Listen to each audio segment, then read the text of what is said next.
honestly, in a sexist, colorist, racist, trans, and homophobic society, bodily autonomy is always going to be a bit of a struggle.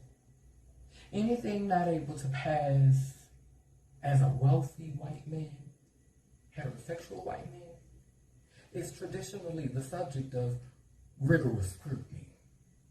When I was growing up, men like Little Richard, David Bowie, Boy George, Prince, and Michael Jackson, they were afforded some liberation through the pursuit of wealth and the perception of success, but still, by design, they were deemed sissified for defying gender norms, especially those who identified as Black and Indigenous.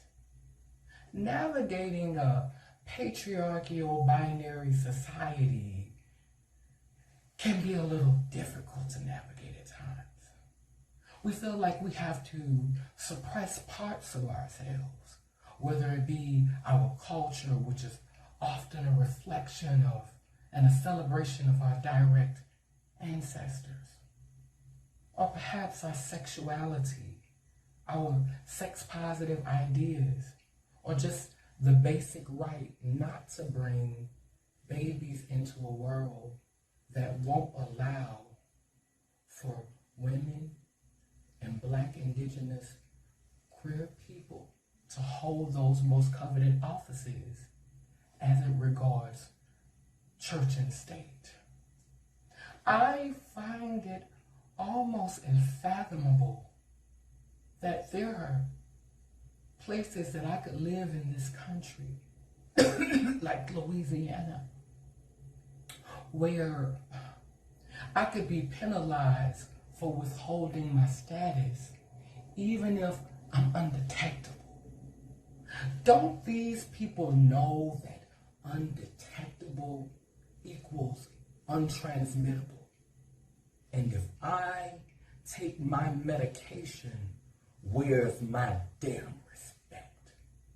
A respect that comes on the backs of those who died like guinea pigs in labs so that my generation, this generation, could realize viral suppression. Because we all know ain't no residuals coming from curing folks all together. I've been living with this virus that I call the nothingness for 20 years now. And I call it the nothingness because that's exactly what it's stopped.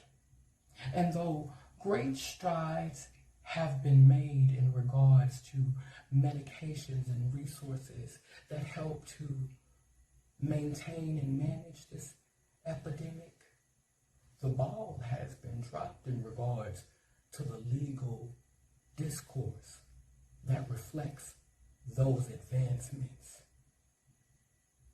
It's odd. I could sell my image and likeness throughout perpetuity of the universe.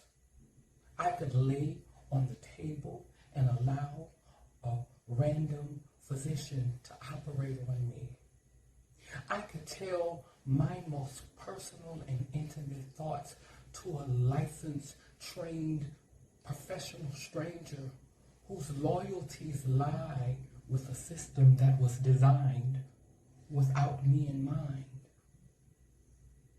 But still, I can't offer my body to adults for a fee. My body?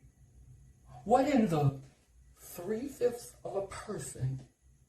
Why in the hell do we still have an electoral college vote if this is actual democracy? Type of bull crap is this? Was it sex work in the bloodline of Jesus? Hoeing ain't new. There's nothing new under that there sun. It's seen it all. I could promise you that.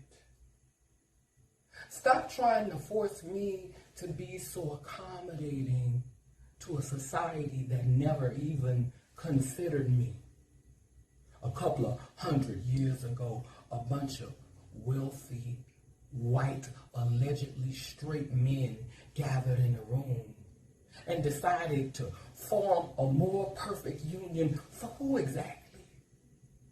To this day, my ancestors, my sisters, and black and indigenous and queer people and people of all races are still feeling the impact of choices made on that fateful day. The exploitation and the commodification of our existence. It continues. And I know some wealthy people think that poor people are dirty. And I know that some white people think being black is dirty. And back in the day in the church, the pastor used to teach us that the woman's cycle was dirty and that sex workers were dirty. And I know it's some Christian and patriarchal faith that believe that being trans and being gay is dirty. But let me ask you this question. Without dirt, how would any of us sustain ourselves?